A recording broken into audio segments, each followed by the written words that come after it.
2025년 3월 23일 제485차 우리 감람산 기도회 다 같이 묵도하심으로 기도회 시작하겠습니다. 김연정 집사님께서 기도해 주시겠습니다. 기도를 들으시는 주님, 간밤 동안도 저희들의 피곤한 몸과 마음을 편히 쉬게 하시고, 또 이 새벽 미명에 깨워주셔서 말씀 앞으로 저희들을 보이게 하시고, 누구든지 그리스도 안에 있으면 새로운 피조물로서 이 시간에 거룩한 주의 말씀을 취하기를 원하오니, 성령 하나님, 말씀을 대언하실 신무영 목사님의 말씀 위에 축복하사 살아있는 말씀으로 저희들의 영과 혼과 관절과 골수까지 찌르는 귀한 은혜가 있게 하사 오늘 하루도 성령의 귀한 침례를 받는 저희 모두가 되게 하옵소서. 주님의 영으로 복음의 비밀을 담대히 외칠 수 있도록 성령 충만히 부어주시기를 간절히 기도드리오며, 오늘 또 살아계셔서 저희들 가운데 역사하시는 귀하신 예수님의 성호 의지하여 간절히 기도드립니다. 네, 아멘. 감사합니다. 이 시간에는 우리 신무영 목사님께서 하나님의 은혜와 사랑의 말씀을 증거해 주시겠습니다. 신무영 목사님. 네, 이 새벽에 함께 또 기도로서 만나게 돼서 정말로 반갑고요. 이 시간을 통하여 이 하나님의 음성을 듣고 또 주님의 얼굴을 뵙는 이런 시간이 되시기를 간절히 바랍니다. 저는 이 시간 신명기서 11장 7절과 12절에 있는 말씀을 본문으로 해서 함께 은혜를 나누고자 합니다. 신명기 11장 7절 그리고 12절에 있는 말씀이 되겠습니다. 너희가 여호와께서 행하신 이 모든 큰 일을 너희의 눈으로 보았느니라. 너희의 눈, 사람의 눈을 말하는 거겠죠? 보았느니라. 12절입니다. 내 하나님 여호와께서 돌보아 주시는 땅이라. 연초부터 연말까지 내 하나님 여호와의 눈이 항상 그 위에 있느니라. 12절에서는 여호와의 눈, 하나님의 눈이 나옵니다. 7절에서는 너희의 눈이 나오고요. 12절에서는 여호와의 눈이 나옵니다. 두 눈이라는 얘기죠. 우리 사람의 눈도 둘입니다. 그 둘이 균형을 잡아주는 것이죠. 즉, 두 눈, 사람의 눈과 하나님의 눈을 생각하며 봐야 된다는 것이죠.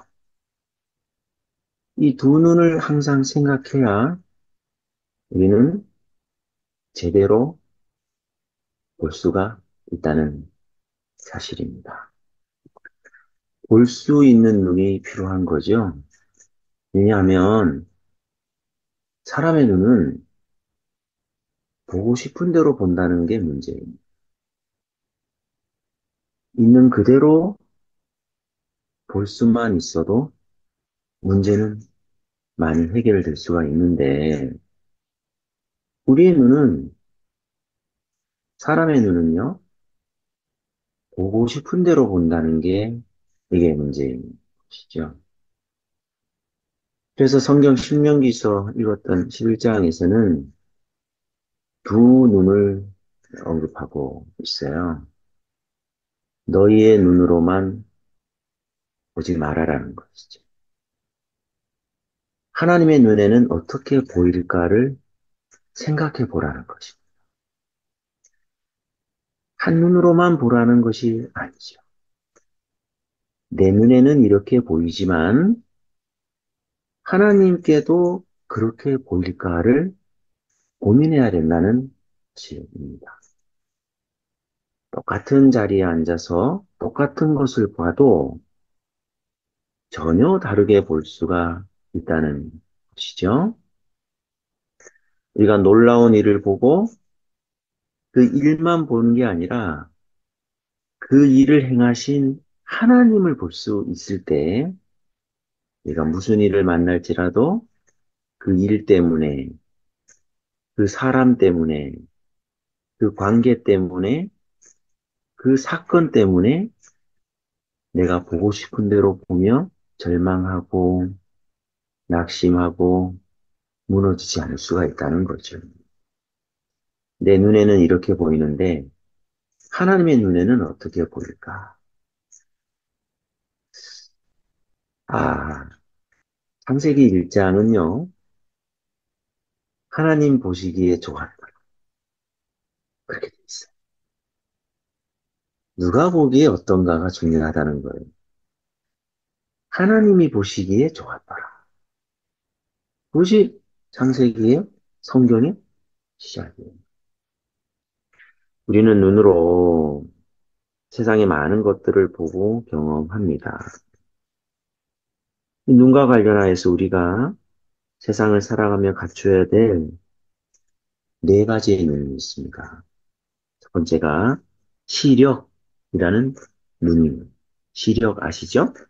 시력은 물체의 존재나 형상을 인식하는 눈의 능력을 시력이라 그래요. 자세히 보는 눈이죠. 시력이 좋을수록 잘 봅니다. 우리가 어떤 일이나 사람에 대해서도 자세히 보는 게 필요해요.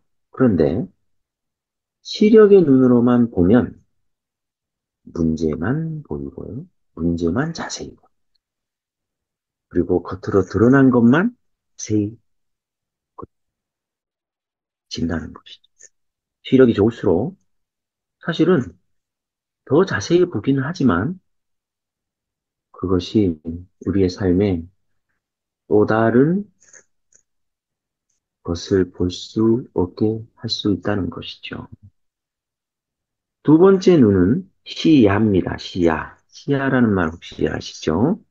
시야는 폭넓게 보는 눈입니다.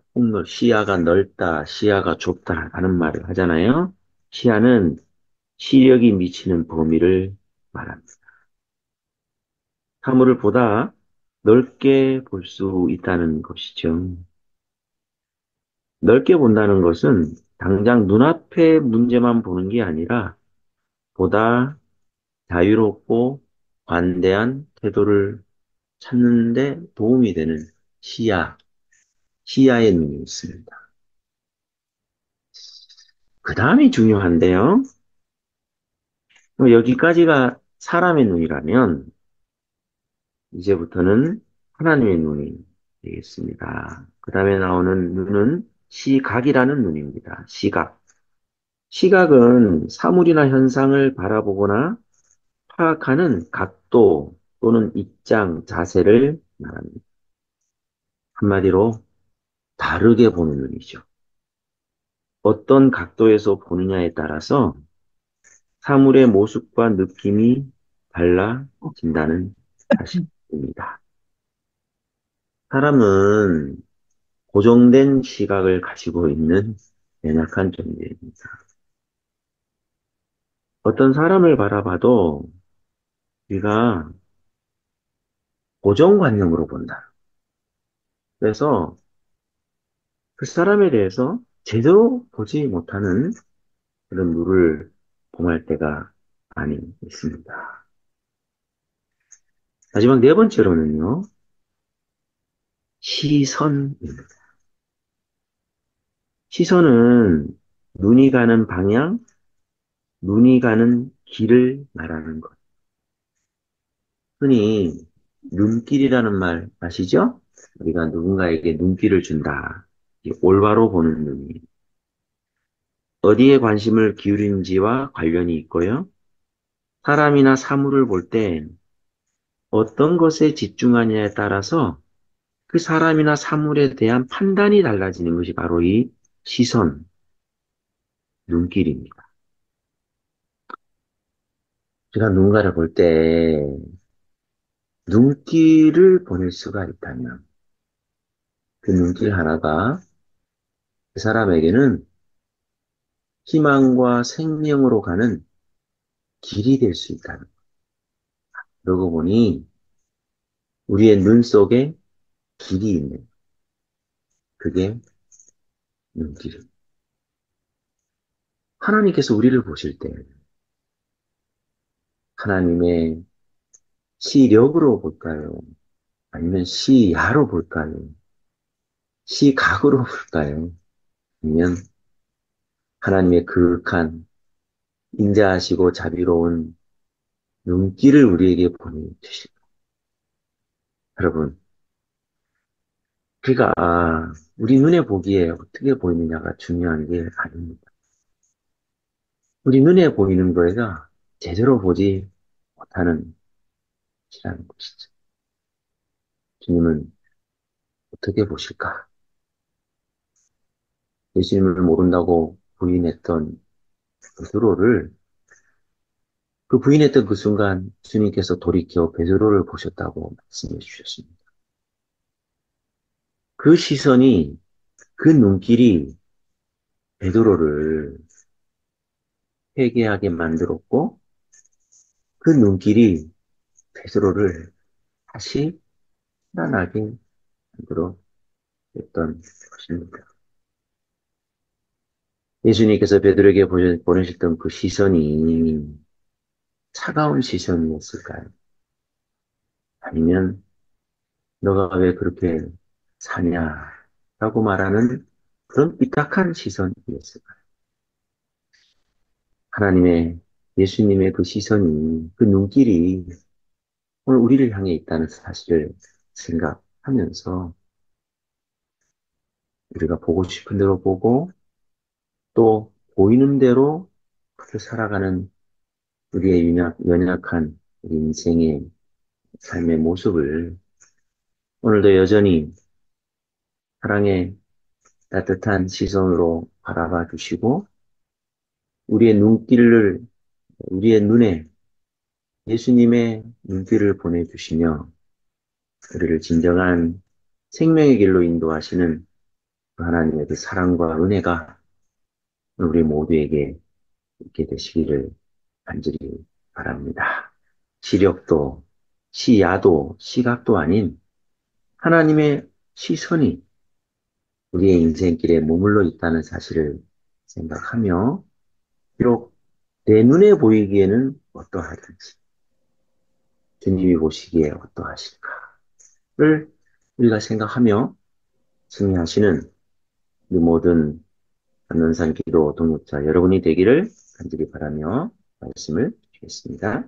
아버지 하나님, 오늘 저희들은 성령의 강림을 위하여 구하고 받기 위해 기도하는 재림교회가 되기를 함께 기도하였습니다.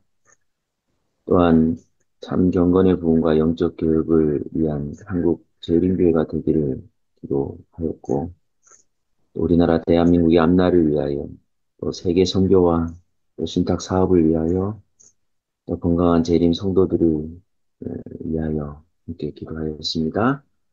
주님, 우리의 기도가 시작될 때 주께서 이미 우리의 기도를 응답해 주시고 또 우리의 간구가 기도의 향연처럼 주의 보좌 앞에 상달되었음을 인하여 감사를 드립니다. 이 기도의 호흡이 끊이지 않도록 주님 인도하시고 함께하여 주시옵소서. 예수님의 이름으로 간절히 기도합니다.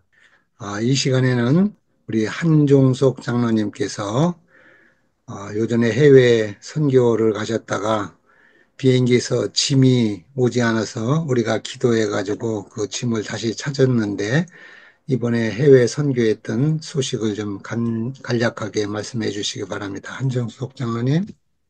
네, 감사합니다. 먼저 기도해 주셔서 감사하고요. 제가 그 거방을 참 사람은 가고 짐이 오지 않는 그런 사례를 한 30년 여행하면서 처음으로 겪었는데요. 5일 뒤에 그 가방을 찾을 수 있었습니다. 왜냐하면 항공 스케줄이 없어서 그 항공사가 실수했지만 가방을 받을 수 있는 방법이 없었어요. 그래서 하나님은 3주간 동인도네시아 천명 선교사 46기 훈련에 동참하면서 그들을 교육하고 지도하고 카테지 미팅에 동참하면서 환자들을 치료할 수 있는 그런 시간들을 보냈고요. 또 그곳에서 많은 사람들을 만났습니다. 그 젊은 이들이 4일, 5일씩 배를 타고 훈련원에 도착해서 그 젊음을 불태우는 그들을 볼 때 세계 복음 선교를 위해서 그 나라가 얼마나 애타게 일하는 그런 모습들을 보았습니다. 우리가 다시 한번 하나님 앞에 우리뿐 아니라 세계 전역에 복음을 향한 그 확신과 또 젊은이들이 계속적으로 불타고 있고 그들이 죽으면 죽으리라는 그런 마음으로 훈련에 7주간의 훈련을 마치고 이제 선교지로 파송되었습니다. 아주 열악한 환경 가운데 살아남을 수 있는 극도의 제가 다녀본 천명 선교사 훈련원 가운데 가장 아주 강도 있고 가장 살아남을 수 있는 영적, 육적으로 살아남을 수 있는 그런 교육을 하는 센터 같았어요. 넓은 부지에 정말 2000년에 개원한 이래 4,450명의 침례자를 냈고 1,079명의 선교사를 파송한 동인도네시아 선교지 현재 분원장은 정성용 목사님 가족들이 수고하고 3년째 피해면 선교사로 파송되어서 고생하고 있습니다. 정말 이 선교사 한 가정을 인하여 그 나라의 복음이 확산되는 놀라운 축복을 인하여 감사하고 우리가 무시로 선교지에 파송되어서 환경도 다르고 문화도 다르고 언어도 다른 가운데 복음을 위해서 수고하는 목사님들이 계심으로 너무 감사하고 그들의 가족을 볼 때 감격한 그런 시간을 보내고 왔습니다. 이렇게 기도해 주신 우리 감람산 기도의 모든 회원들께 다시 한번 감사드립니다. 고맙습니다.